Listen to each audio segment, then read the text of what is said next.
Now I know what you're thinking. But Monkey, could the rumors be true? Have you really done this crazy thing? Has Monkey Jones truly lost his mind, folks? Oh, could it be? Ah!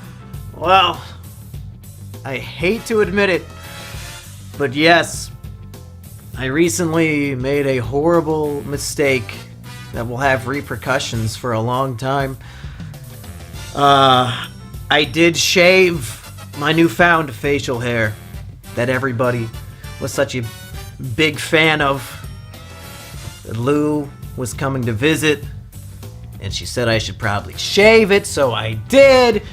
But you know, it didn't really match the new me, and even she admitted, that State of Affairs video, maybe that wasn't so bad.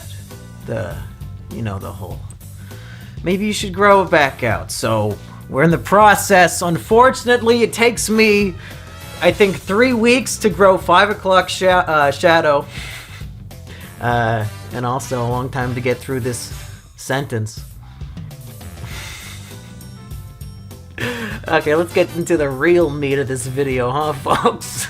Yang Gang! So a lot of people have been freaking out lately because of this tweet. Something, I don't remember what it says, something that says, I'm now engaged. Could it be? Could Monkey Jones have proposed to the furry pedophile girl that he cheated on Sheepover with? Would he really propose to that girl 3 days after she came to visit him in Iowa? Could that be? Is he that crazy, folks? What happened? Is it a meme? Is it real life? What is going on? What's going on, folks? Did I just buy a one-way ticket to Clown World? And then get hit with the Men in Black forget-me-not machine? And I say, why there's so many clowns around here, folks? Where did they come from? I don't know.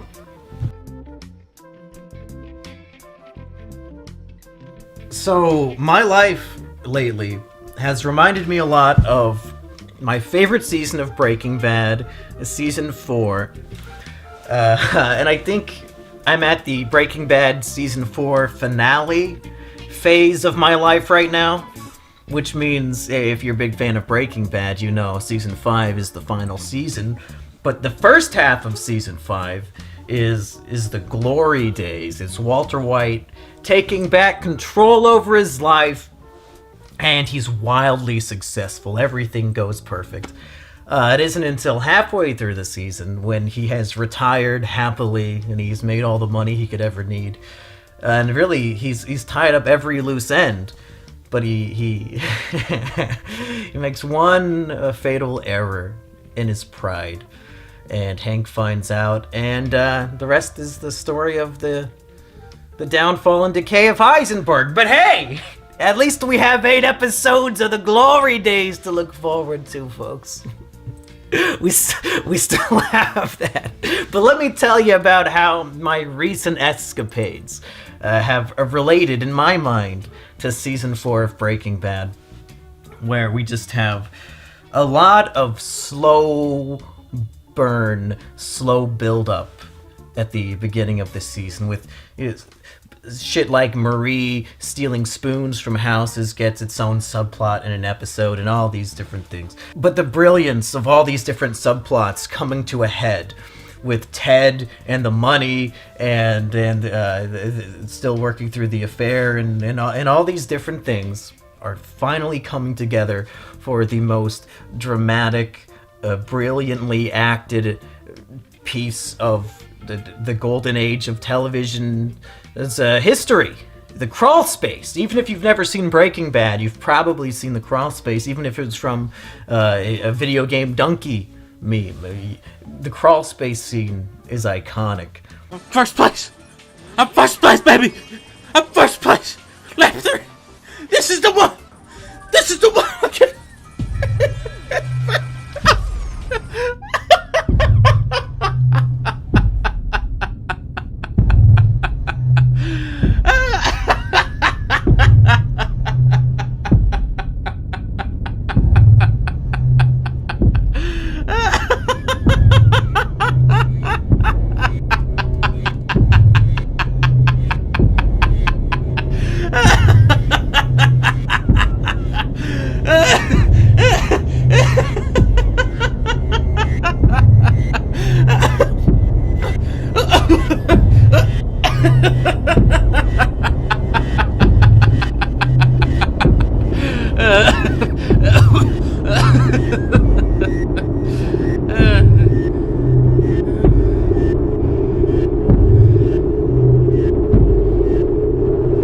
And recently, I feel like I've been living out a similar trajectory of those final 3 episodes of season 4. The crawl space, the, I think, end times, and then the face-off.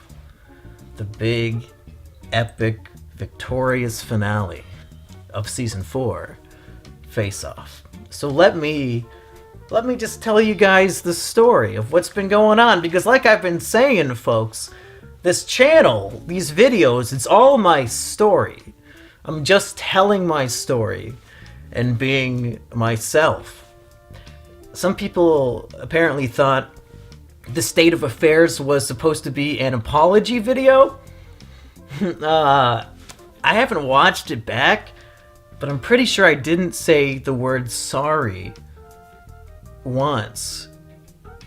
Everything I've done, I apologized to the people who deserved an apology, in person most of the time. And that's it. The state of affairs was not, oh, I'm so sorry. It was the state of affairs. So the state of affairs video, I think, was filmed or came out, or maybe both, the day before Lou got here. And I've got to tell you, folks, it's been really great. I know a lot of you hate her and you hate me for still liking her, and I want to explain really my reasoning and philosophy behind all of that. But I do think it's important to note as soon as possible, and I really shouldn't have wasted so much time, the things everybody hates her for, we are trying to fix, to rehabilitate, to redeem, to heal. You're thinking, what the fuck are you talking about? The 2 main issues were, 1, her prior relationship with that kid, and 2, that she produces furry pornography depicting cubs or whatever. I never looked at it. I was never interested in any of it.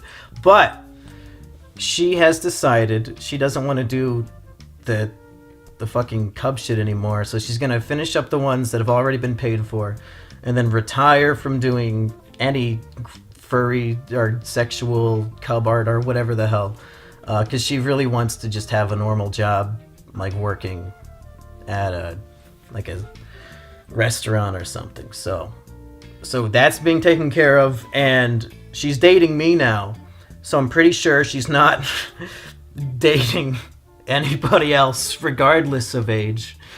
I'll go more into this sort of stuff later in this video and in other videos for sure, but my main message right now is just that people want me to do the angry thing, the vengeful thing, the hateful thing of just giving up on this person and saying you are a disgusting monster because of the things you've done in the past, and you don't deserve love or understanding or anything for the rest of your life because of this thing that you've done or these things that you've done. You are irredeemable. There's nothing you could possibly do to earn the title of human being back. You deserve no rights. You know, that's the knee-jerk reaction of a lot of people when they hear about her or even hear about me. And I've always tried to be a person who can forgive, and especially now I'm really embracing that, the mindset of being open and forgiving and understanding. It's weird, it's these in the media, and really in every piece of children's media, every piece of adult media worldwide, there seems to be this big focus on themes of redemption, forgiveness, friendship, family, happiness. All these things are considered virtuous. These are the lessons that time and time again the characters learn. Perseverance in the face of adversity to protect the ones you love. You know, that sort of thing. We adore the characters who do this in media. But it seems that in real life, the exact opposite virtues are held in high regard. People, you find out somebody you love has done something horrible or has like a really disgusting aspect of their personality. Cut them out! Kill them! Leave them for dead immediately! You want to risk your reputation on still caring about them? You fool. Absolutely horrendous. What an atrocity. Showing compassion and love for another person. How do you sleep at night? You sick, sick man. All these questions.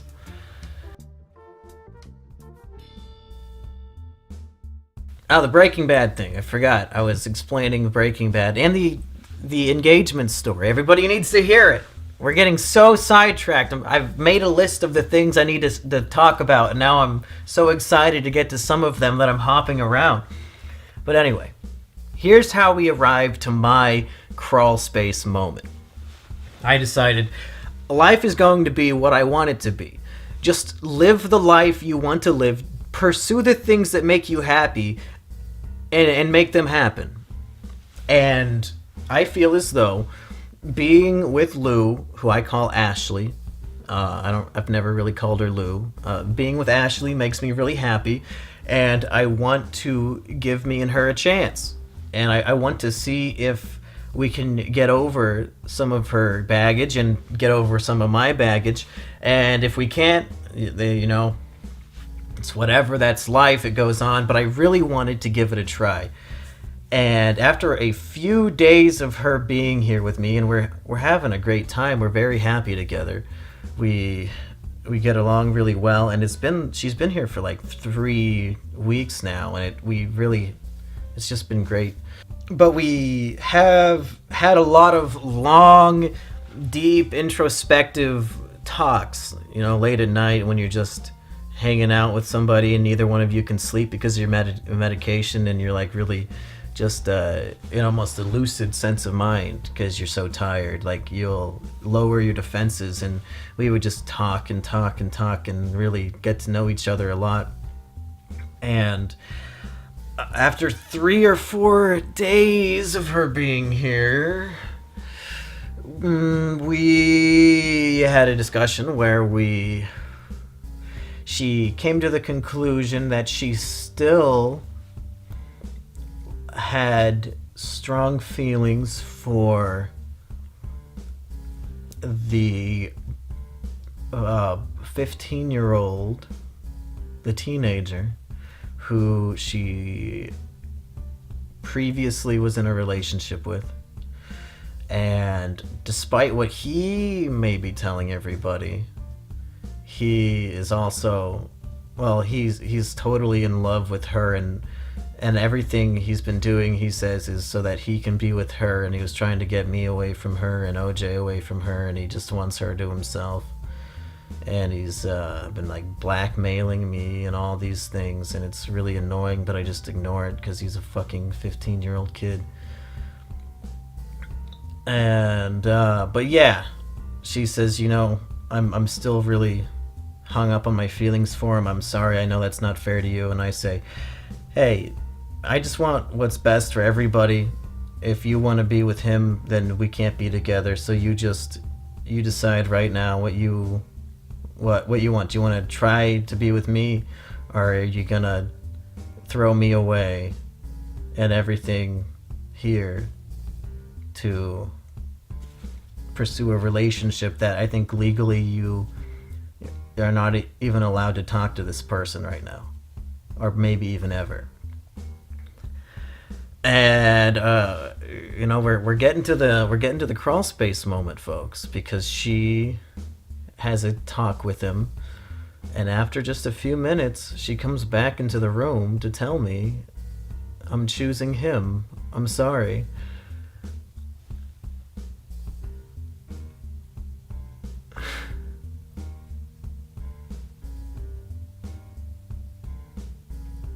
And it's like, wow.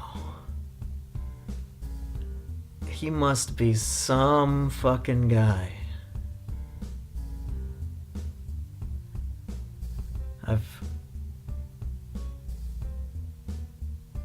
I loved this girl so much that not only did I cheat on a girl who never did anything wrong to me and was perfect in every way, but I threw my whole life away. And it's like I've started all over, moved across the country, and bought a house and a car and all these things, just committed social suicide, saying, you know what, I love this person, I want to give her a chance. Even though 99% of people online will now do what has always happened and hit me with the guilty by association thing, like, oh, you can't be close with somebody who's done bad things, that means you're as bad as them now. Heaven forbid. I knew full well all of that would happen, but I said, you know, I care about you so much, I'm willing to let everybody hate me. My whole family is against the idea. All my friends, well, not all my friends, but a good number of my friends were against it.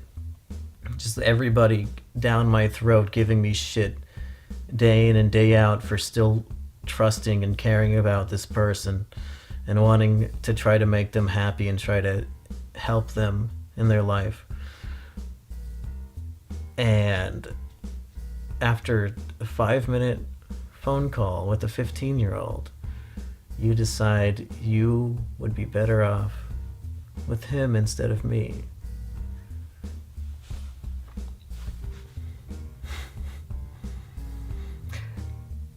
And, you know, just to really build on the idea of all these emerging subplots in Breaking Bad Season 4 that magically culminate into these perfect 3 finale episodes, perfectly culminate into the crawl space scene.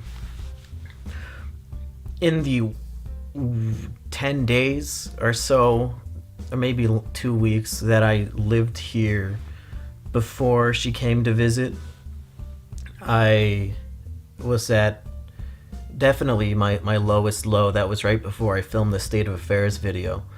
I think there was a 3-day period where I couldn't get out of bed and nobody came to visit, and I was just sitting in bed all day on my phone. And this is before Ashley was supposed to be coming. I didn't think she would be coming. I thought I would be all alone. This is before I had Blaze or any of that. I really Blaze and people gave me shit for showing my cat in the video, even though it wasn't an apology video. For one, it was a State of Affairs video, and for two, I'm telling my story in these videos, and the cat was a and still is a huge part of my story, considering he is now my nuclear family. Anyway, fuck you guys. I can show my own goddamn cat all I want. I wasn't doing it for your fucking sympathy. I don't want your sympathy. I don't give a shit. I'm just here to tell my story to you, and you're choosing to listen to it, you fuck. Anyway, during those 3 days where I didn't leave bed because I was just so broken as a human, I made a Tinder account, and I made a Bumble account, which is just another Tinder, and I put in all my best photos, like the best ones, where I look deceptively attractive. Like, instead of being a 3 out of 10, I look like I'm at least, like, maybe a 5. Now, these are some really top-notch monkey photos. And fill out the whole profile, and I say, you know what, just as an experiment, let's see, if I just say yes to everybody, how many matches would I get? We're talking the transgender people? Sure, yeah. You know what? Get your hopes up. Sure, yes. The morbidly obese women? Hell yeah. Let's get you on there. Let's do it. Gotta get some oil for my fucking lantern. Here we go. The moral of the story is that after the 3 days of swiping yes on everybody every 12 hours, I had 0 matches with my best photos. And I came to realize that in the last 6 years of my life, no, not 6, 5, in the last 5 years of my life, Tyler has gotten laid 0 times. I got laid twice in my life from being Tyler, when I was 18. But now, as Monkey Jones, I've gotten laid 3 times in the last 5 years. So my point is, Monkey Jones has gotten laid more than Tyler. And now I'm coming to realize it might be too late for Tyler.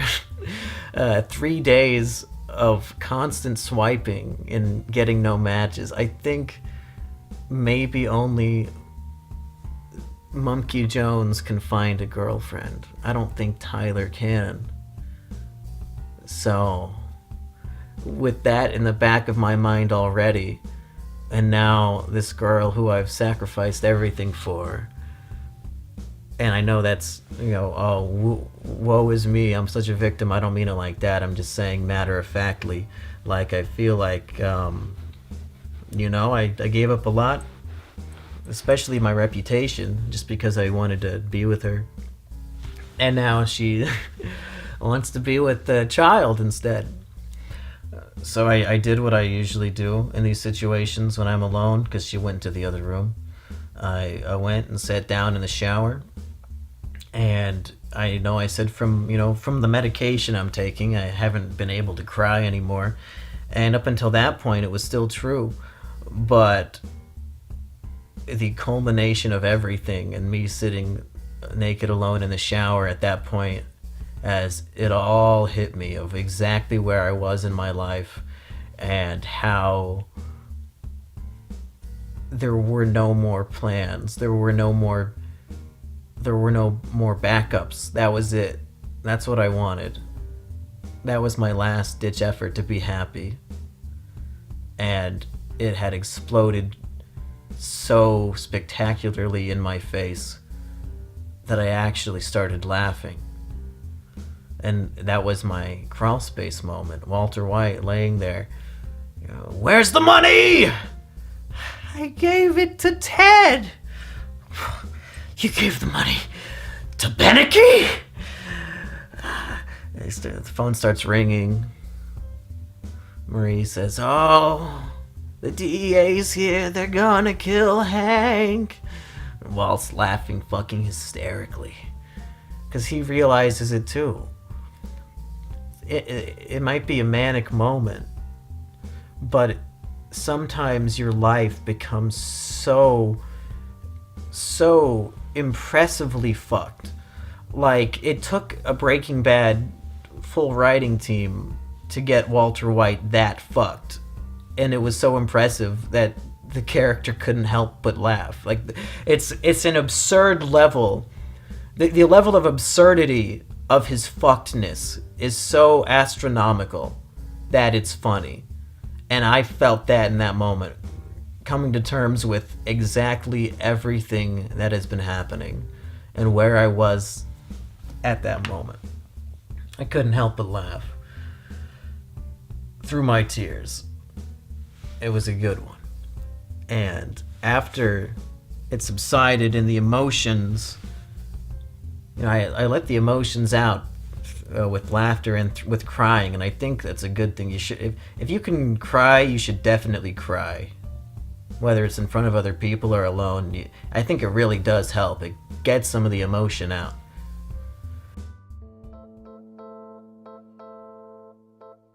But then I had my next Breaking Bad scene while still in the shower. A scene that I think is underappreciated. A scene that is completely underrated, because when you first see it, it feels like another filler scene. A scene that, no, just get to the good stuff. It's just there to pad out the runtime. It's upon this second viewing that you realize this might be the most Kino scene in the whole show. You just saw the crawlspace scene. How could this boring scene of Walter White sitting by his pool spinning a gun, how could that be one of the most Kino scenes of the show? Well, let me break it down exactly what's going on. Walt's whole family is gone. They went to go get the DEA protection. And Walt knows he's fucked because Gus is gonna find out about everything that Walt's been doing. You know, he called in the fake DEA tip to protect Hank and all that. Gus is gonna find out, and Gus is gonna fucking kill him and his family, and he's done. Like, it's just game over. He lost. He's sitting there, and fate seems to be telling him this, because he's spinning a gun, and every time he spins it, the barrel is pointed at him as in, you're dead. Spin it again, fate says, nope, you're still dead. The gun keeps pointing at him as if he's lost all hope. And I watched the behind the scenes. It was really cool. They had to build a special magnet thing underneath to make the gun spin exactly how they wanted and then stop pointing at him. It was far more difficult than I would have been able to put up with on set. I don't know how they come up with this shit.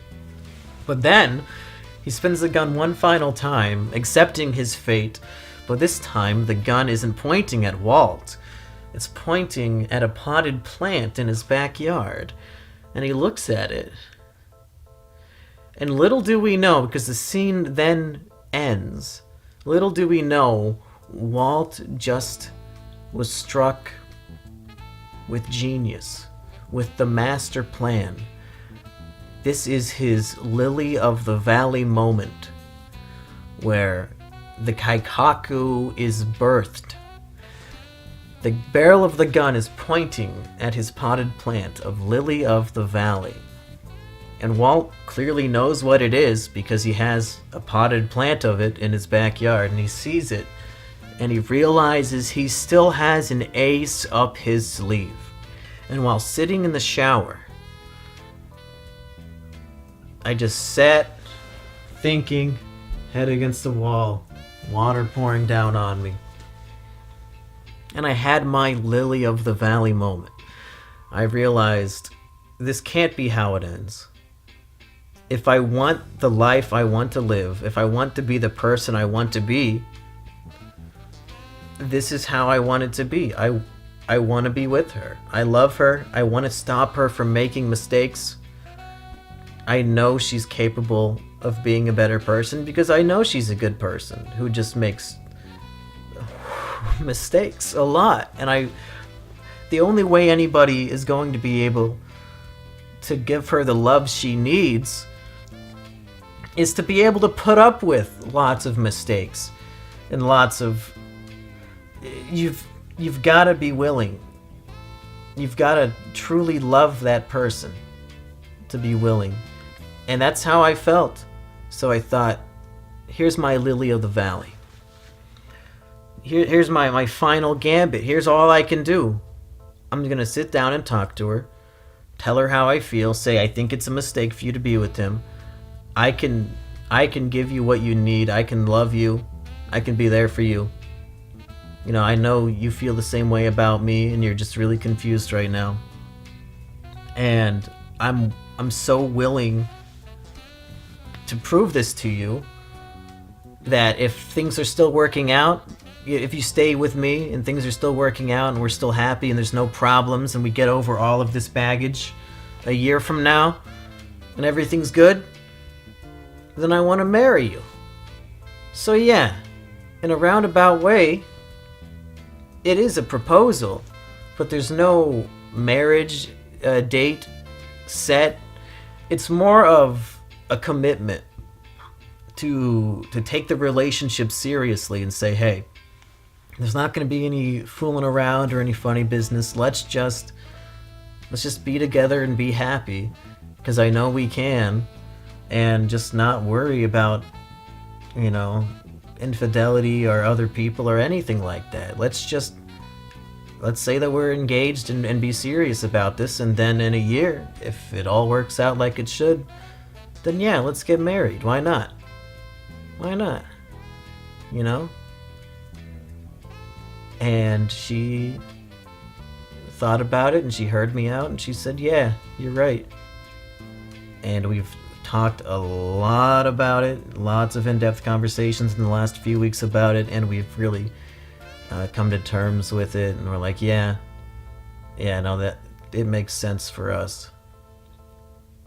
And you know, it's, people act like it's such a big deal, but realistically, it's just a promise of faithfulness, of to be committed to somebody. The proposal, I mean. We haven't signed a contract or anything like that. Her version of moving in was just clothes in her bag on a plane. So it's not like it's gonna cost us $1 million to move all of her shit out if things don't work out. She just will pack up her clothes, and if we decide it's not working out, or if either of us are unhappy with the situation at all, she'll be back home in New York the next day, and we're both very comfortable with that. So things are fine. Nothing is set in stone. I'm trying to pursue the things that make me happy. The last 3 weeks, she and I have been very happy together, and we haven't really had any big problems that are insurmountable. We're trying our best. We're both very fucked up from the medication we're taking, and having some personality quirks and mood swings because of that, but we're talking to doctors. She's applying for jobs all around here. We've got plenty going on. That is good and healthy and positive, and that's good. But that being said, that brings us to the finale. You know, the face-off. Walt versus Gus.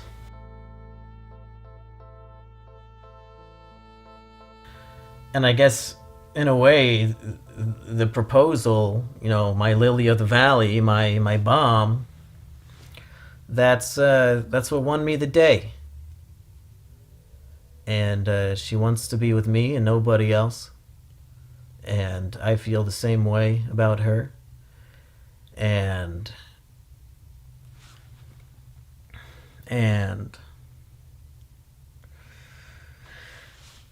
you know, maybe it's inappropriate to make this analogy, this metaphor to Breaking Bad, but it really felt like it.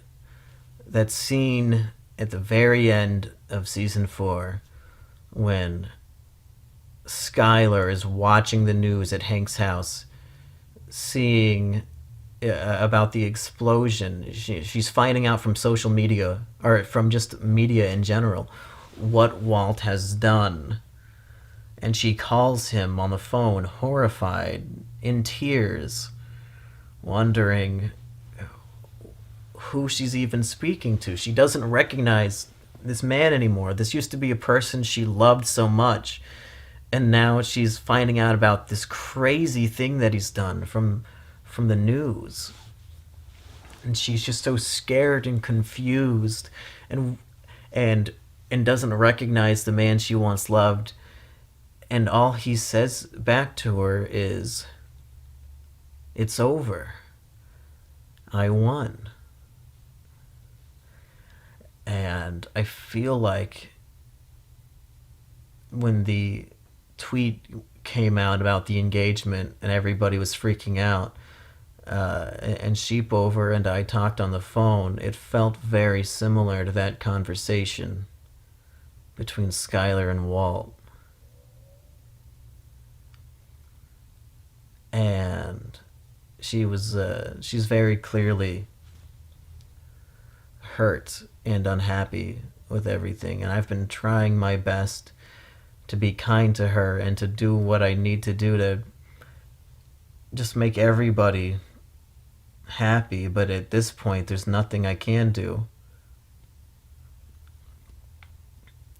I've tried so hard to just be kind to her, but it sounds like I've been failing, and that she, understandably, I'm not upset about it. She doesn't want to talk to me anymore at all, evidently. Which, I mean, I cheated on her horribly. So, and I lied to her a lot. So I can't blame her. But I hope she understands I'm not trying to do anything to hurt her or anybody. I'm not trying to hurt anybody. I'm trying to be happy and to make other people happy and to treat everybody with kindness and to treat people the way I would expect them to treat me.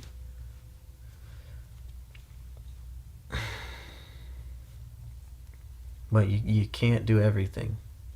You can't make everybody happy when you've ruined their lives. You can't fix those things that you break sometimes. And it sucks.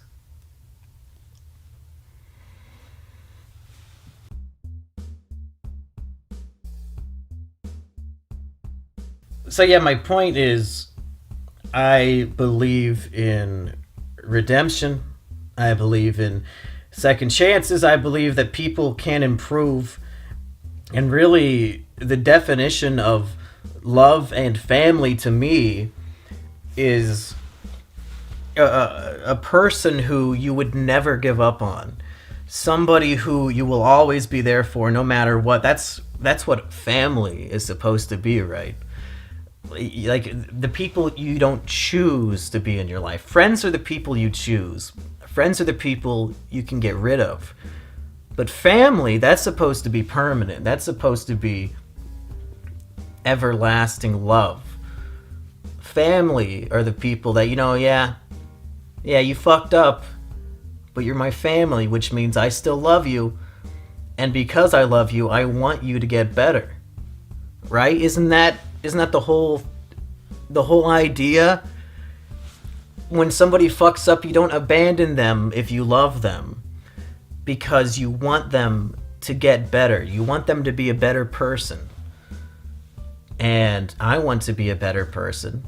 I think I can help her work on the things she needs to work on, and she's definitely been helping me work on some of my demons of hatred and vengeance. I think my new lifestyle, my medication and spending time with her is really making me more of a peaceful person who doesn't who isn't quick to anger or judgment, more mellow and kind.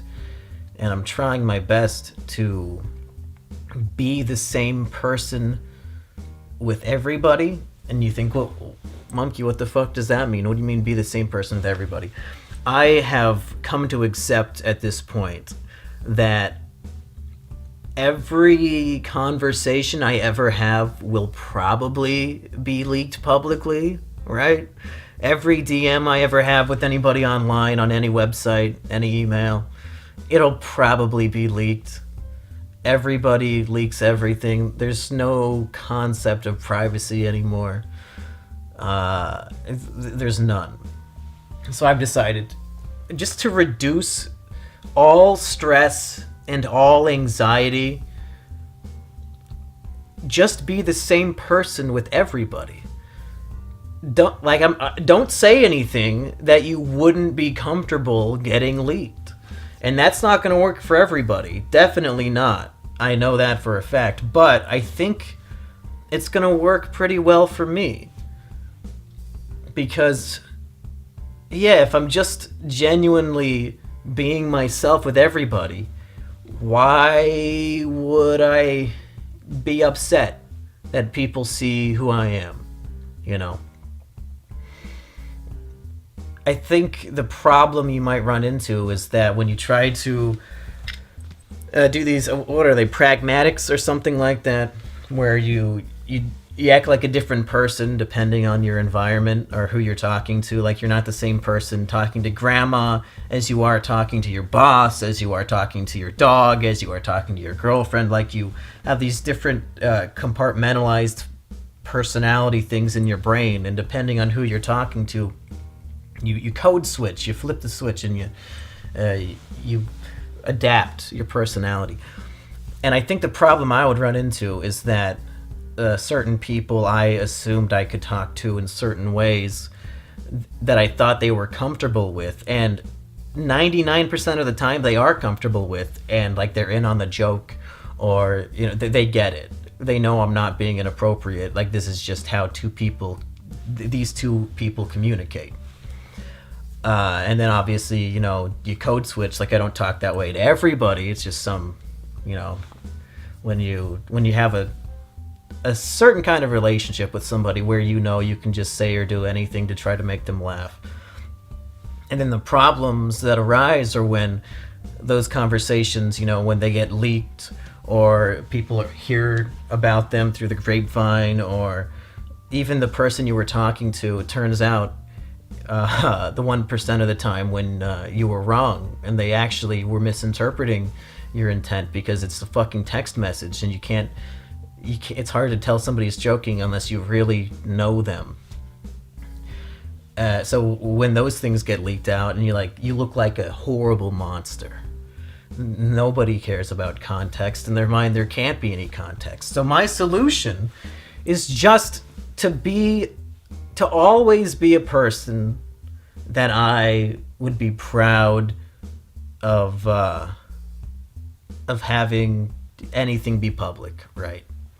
Because everything's going to be public anyway, no matter what. There's nothing I can do about it. That's just life now for me. No matter what I do, everybody's going to know every single thing. So why not just live a life that I'm comfortable with, that being the case with, you know? Be the person that I want to be, so that I'm not ashamed or embarrassed by anything that gets leaked out about me. There will be nothing to leak anymore, because I'm posting it. I'm the one sharing my life with the internet. And then people can I guess take these things and make their own videos just regurgitating what I've already done and said. That's all it'll be. This is my story, and I'm the author of it, and I get to tell it. And everybody else can be the regurgitation shitty magazines in the aisle at the grocery store that 45-year-old depressed cat ladies buy. That's all everybody else will be. There's no originality. Nobody has a story to tell. So they just tell everybody else's over and over again forever. And I'm going to really focus on telling my own story. And when I share other people's stories, I want it to be in a way that you understand why I want to share it and what it means to me and how it impacts my life. Not just a regurgitation, reading the plot summary of something and then putting 3 ads on it.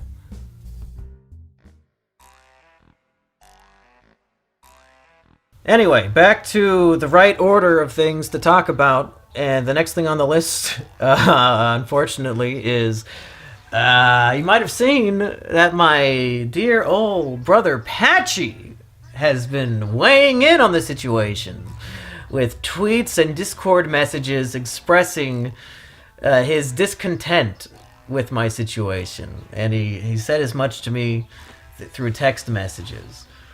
Patchy going postal, letting everybody know that his dear brother Mumkey has lost it. Oh, and he will not be visiting as long as she's here. Not until that girl is gone. Patchy says, brother no more.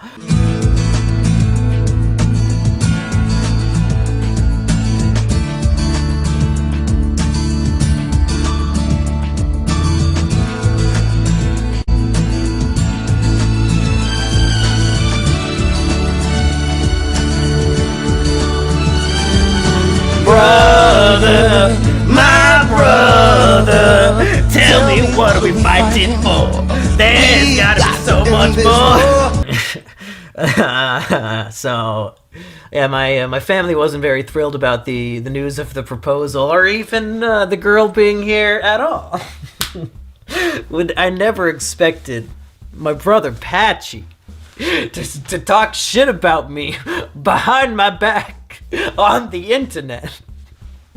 He lives down the street from me. I moved in down the street from him. I never expected this. It's such unexpected behavior. But you remember, folks. You remember my whole mantra is now about forgiveness. And I've come to realize, I said earlier in the previous video, I've been having a lot of memory issues. A bit of an identity crisis, and I do feel like I'm a different person now because of the medication. I really do. But I'm okay with it because I think I'm a better version of myself. I think I've evolved as a human being beyond feelings of fear, anxiety, anguish, sorrow. These things are basically foreign to me now. I was curious if I stopped taking the pills and they say don't do this. Do not just abruptly stop without talking to your doctor. It's going to be a horrible idea. You'll probably kill yourself. And I'm thinking, really, I don't know. I feel enlightened. I feel evolved. I think I'll be able to handle it, right? So I stopped taking it for 2 days. I was like, let's see if some of these side effects don't like them, folks. They're fucking with me. If I can get the benefits without the side effects by quitting the pills but still being in a good mindset, then let's do that, right? No. Horrible breakdown. I felt like the real me has been inside sleeping, and that all of my life recently has been a living nightmare, and that the real me had finally woken up and realized the nightmare he was stuck in. And I was stuck like that for about 24 hours. Horrifying. But I immediately started taking the pill again, and now I'm back. Now we're back, folks. Yang gang!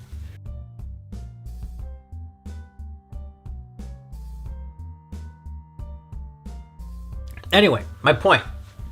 Trying to remember things about myself when I was in high school and younger, because I've been having memory problems because of, I assume, the pills. And I came to realize that perhaps I've been the same person all along, folks.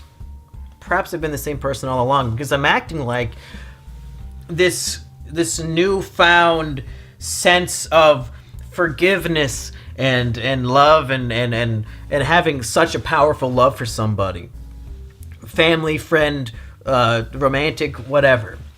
And there are many different types of love. I'm not saying all love is the same.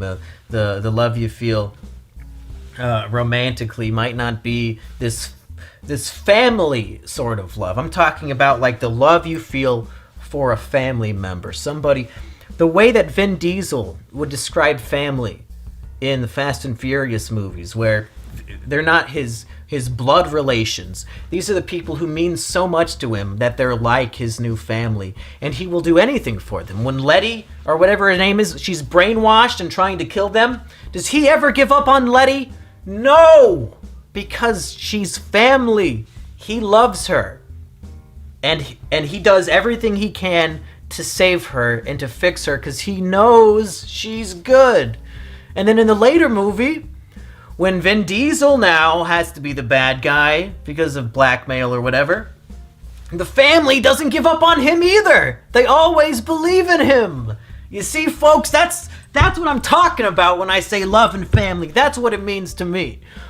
So for my own brother, who I love as my family, I would do anything for him. For him to not only privately, but publicly announce he will no longer be associating with me. He will no longer be coming over to visit me.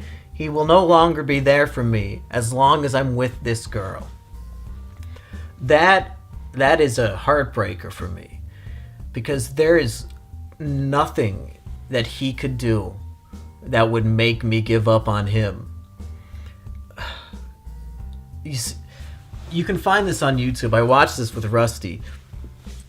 But was it the Parkland shooter? The one on Valentine's Day down in Florida. Stoneman Douglas shooter, one of them. You can see like the 10-hour footage of him being interrogated by police and stuff. But there's a moment when his brother, like this is like the day or the day after he just shot and killed all those kids. And he's in police custody, and his brother comes in to visit him. Alright, I did talk to Zach, who's right here.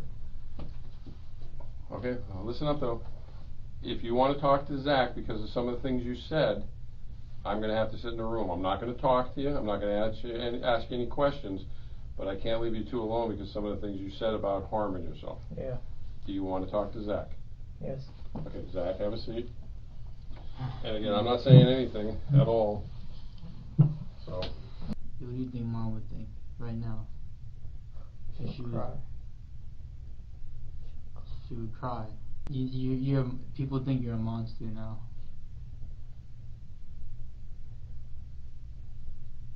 A monster? You don't have anything. You're not acting like yourself. Like, why? Like this is not who you are. Like, come on. Why'd you do this? Don't even laugh at me. Dude, this isn't. I tried it. What happened to your Instagram? I tried to text you like literally a couple of days ago because I had this bad feeling in my heart.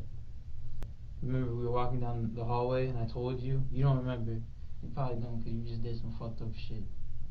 I told you when we were walking down the hallway, that's just me and you and I had your back.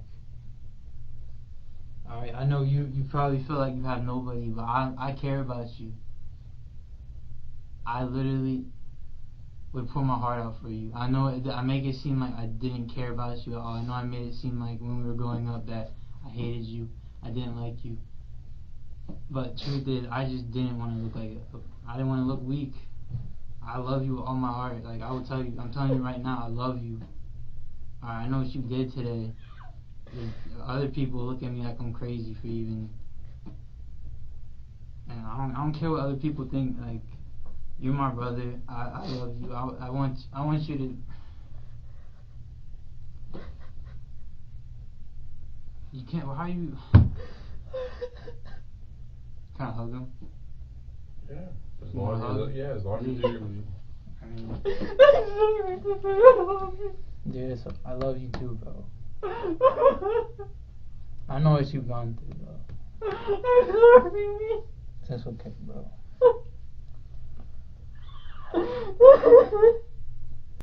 And his brother still gives him a hug and says, "Man, what the fuck did you do? You fucked up so bad. How could you do this?" But he still showed up and gave him a hug. And I thought, man, that's what a brother is for. you could commit a fucking mass shooting and he'll say you are a motherfucker, but he'll still be there for you and give you a hug so that you feel some piece of humanity left. Because that your family is the people who treat you with humanity even when the world thinks of you as a degenerate, subhuman piece of shit. And for Patchy to seemingly from those posts to not, I don't know. All I'm saying is that regardless of any choice he made in his life, if he needed me there for him, I would be there for him. And for him to say he would not be willing to come over here.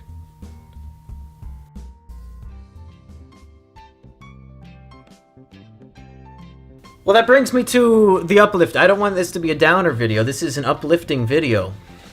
Because I'm getting... This is all culminating, folks. The whole story's coming together, folks. Because I discovered I've always been a forgiving person for the people who I truly love. You might remember about 5 years ago when I first emerged onto the scene as Monkey Jones, about 5 years ago, I started off with a YouTube channel called The Monkey and Biggs Show. It was a YouTube Let's Play channel where me and my best friend from life, from high school, whatever, Biggs, we did 2 Let's Play episodes a day for over a year. The channel famously had no following. There were hundreds of videos up, and I think maybe they had 2 or 3 views each, probably just from me clicking on them, watching them, and making sure that they were working, you know. Just it was a hobby. It was fun. We did it because it was fun. We did it because we enjoyed it. And nobody was watching. If we got 1 comment a month, we would be excited about it. And that kept going for a long time, just me and Biggs doing our show together. And then I started posting other types of videos on the channel, like my anime reviews. And then months and months later, one of them, the Bigata H. Kai Yamada's First Time anime review, went viral on Reddit. And suddenly, the Monkey and Big Show channel had blown up and had hundreds, if not 1,000 subscribers. And that video had hundreds of thousands of views. I mean, it was just blowing up huge. And we were so excited. Me and Biggs were so excited. We finally had our big break. We now have an audience. People are watching our Let's Play show now. We're putting out a fucking Let's Play and people are watching it and commenting on it and enjoying it. This is so amazing and cool. But then Biggs and I sort of cracked under the pressure. I expressed to him I felt like he wasn't... We would take turns, so like 1 week I would edit and upload the videos and schedule them to come out on time, and then the next week he was supposed to do it, and I would always be on time. But with him, it wouldn't be. He was just, I guess, being lazy or forgetful or something, but consistently he would not be doing his share of the work. So I just texted him like, hey man, like, can you just do it? Like, can you pull your weight on this one and do your part? And Biggs, I guess, out of anger, or I don't know. I still don't know. We don't really talk about it very much, other than just joking because it's funny. But Biggs, as I guess an act of revenge or something, to prove that he didn't really care, he deleted the channel.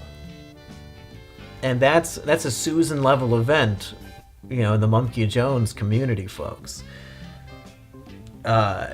Because to me, I mean, that was the most subscribers and viewers I was ever gonna get in my life, and my best friend just deleted it because he was upset with me for asking him to pull his weight.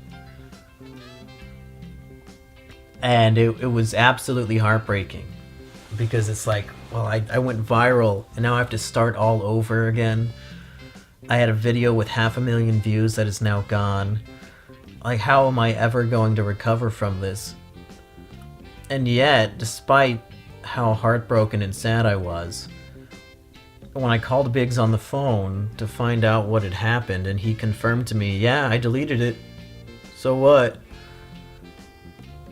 My immediate response, with tears in my eyes, was, you know, I still want to be your friend. Like, I needed to make it clear to him that this wasn't the end. Sure, he just did a horrible thing to hurt me intentionally, maliciously. And my first instinct was, hey man, we can work past this. I know that you were hurt and that you wanted to hurt me, but like, you're my friend and I love you. You know? Like, no matter what you do to me, we can get over it. It's like, it's the same love I feel for the cat. For little Blaze, who I'm not allowed to show in my videos, because then everybody will cry in the comments. But if you've seen my arms, I mean, I'm pretty scratched up all over the place. I mean, my whole body is just his canvas. Because when he plays, he doesn't realize how sharp his claws are, and I haven't trimmed them yet, which I should definitely do soon. But yeah, my whole body is just completely covered in cuts and scars and things like that. But I still love him to death. He's hurting me, sometimes by accident, maybe sometimes on purpose. But when you really love something, what am I supposed to kick him out? I say, Blaze, you pooped on the floor one time too many. I know we're trying our best to potty train you, but you pooped on the floor again. You're done. You're out. Oh, you cut my arm again. Get out. Go fend for yourself. I'm done with you forever. No, when you love something and it loves you back the same way, there's nothing you could do to tear those two people, or in this case man and cat, apart. No matter how many times he scratches me by accident and hurts me and makes me bleed, no matter how many times he refuses to use his litter box, which we are still trying to get him to use. I don't know the secret yet. I'm Googling and buying things constantly to help. And for him, no matter how many times I accidentally kick him because he's so excited to see me that he runs in front of my feet like an idiot and I'm not paying attention, and I accidentally kick him when I'm walking forward. No matter how many times I accidentally step on his paw or anything, he always immediately forgives me. One time I accidentally kicked him and then fell down to my knees to say sorry, and he came up and started licking my face as if to say, hey, it's okay, buddy. I know you didn't mean to do that. I'm not hurt. I still love you. You know? And like, no matter how much we might accidentally hurt each other all day, he still comes and sleeps on my chest with me. Every night he wants to come in and sleep with me and cuddle with me, and you know, like he could scratch me 1,000,000 times and it would be worth it for the love that me and this cat have, because we're just so happy together. And it's the same way I feel about my brother, and the same way I feel about Biggs, and the same way I feel about Ashley. Like, these are people who I consider my family, and I would never give up on, no matter what. And so I didn't give up on Biggs. People would probably say, oh, what an asshole, he was your best friend and he deleted your great, like, your dream. He knows your dream your whole life has been to make videos and to be popular online, making entertainment, and he intentionally took that away from you just to hurt you. You shouldn't be friends with that guy. What a toxic asshole, right? What a douche. You can't forgive him for that. Cut him out. Don't be his friend. Hatred. Our virtues are hatred and never forgiving. No, never. Get away. But when you try the virtues of forgiveness and understanding, you might be surprised, because 5 years later, folks, I'm trying to be with a person who makes me so happy, who the whole world hates more than anybody, because they only know the worst things about her. They don't know any of the good things about her. They don't really know her as a person at all. They've gotten a highlight reel of her absolute worst moments, and they all hate her. But I want to stand by her side because I love her. And do you know, in the first 3 weeks that she's been here, do you know who has been willing to come over to my house to visit, to meet her, to meet Blaze, my cat, to hang out with me and be there for me so I'm not alone all the time? Not my own brother. Not my friend Ashton, who I mentioned as a big thank you in the state of affairs. She doesn't want to come over anymore. She doesn't want to talk to me anymore because I'm with her. Who is willing to still come over? If not my own brother? Biggs. He's the only friend or family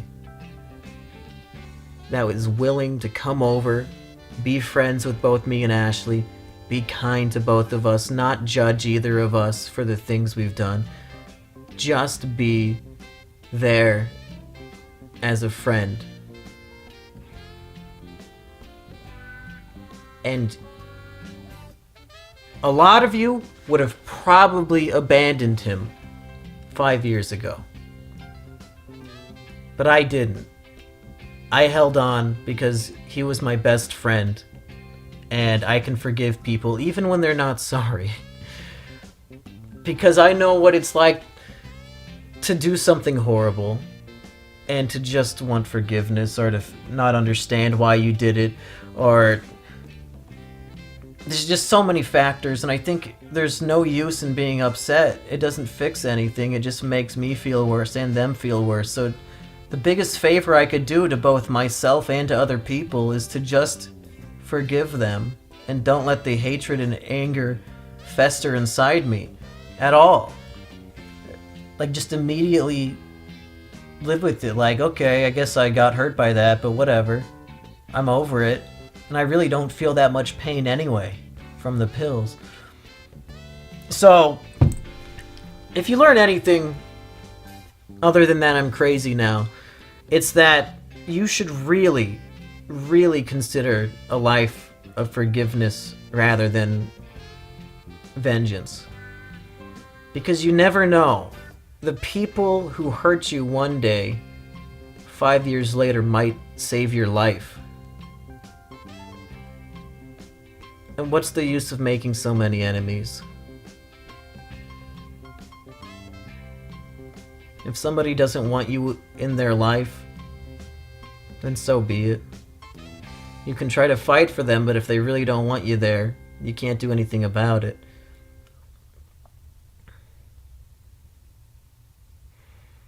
But what you can do is try to be as kind to everybody you meet as possible. And you'll find the people who you can both be there for each other. And that's what love means to me, and that's what family means to me. Okay.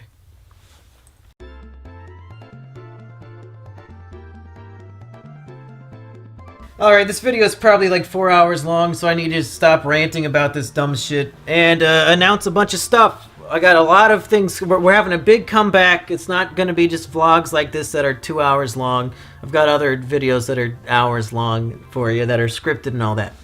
So here's what we've got going on. First of all, on Twitch, we've got a new Twitch schedule. I'm planning on streaming 4 times a week at the same time every time. We're talking Monday nights for the Depression Chamber.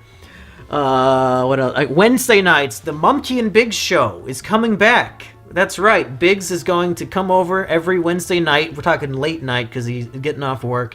And we're going to stream games and have fun on my Twitch channel, twitch.tv/MumpkeyJones. Mumkey and Biggs is back, and I'm not giving him the password, so he can't delete the account. Fridays will be like a wild card day where I do a variety of different shows, like maybe a mailbag or maybe playing a game or doing an AMA, something like that.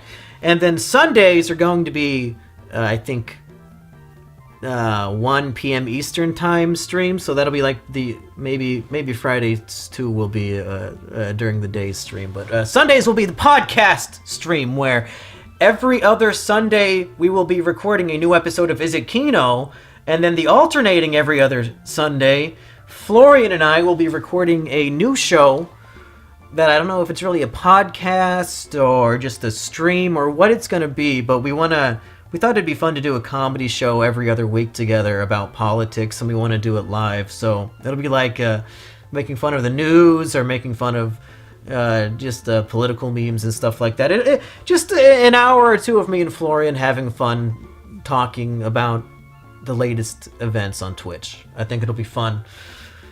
So those are the four different categories of show that you'll expect from me on Twitch. Go follow me and all that on Twitch.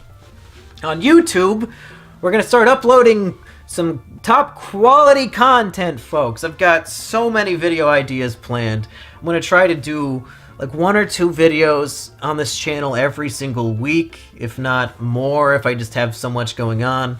The next major release, I guess the next release at all on this channel, will be part 3 of my 4-part documentary about the videos I made for short film contests when I was younger.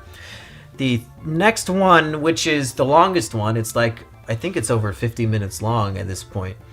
And it should be up and ready on Wednesday. Wednesday morning, brand new video. Wednesday night, me and Biggs streaming. So yeah, expect just a lot more fun videos coming out of a wide variety of topics and things. Just telling my story in different ways. And whether you're watching me because you still like my content or because you need more lol cow milk, perhaps, I don't really care. You can watch me for any reason that makes you happy. For example, I used to watch Wings of Redemption streams, ironically, like, oh yeah, he's a lol cow, what a funny guy. But now I legitimately just, whenever he's streaming, I watch the whole thing, and I genuinely enjoy it. So, for whatever reason you're watching me, I'm glad you're still being entertained by my shenanigans, my antics. For better or worse, maybe you're horrified, but the morbid curiosity keeps you going. Whatever the case, thanks for sticking around. Thank you to the patrons who are still sticking around. Thank you to everybody who has messaged me support. It means a lot. It's really kind of you. And I've got some unexpected shenanigans coming down the pipe, folks. We're just getting started. Season 5 is beginning. And our best days are actually still ahead of us. Our worst days, too. But our best days are right around the corner. So stay tuned. For whatever reason, I've got some things you're gonna want to see.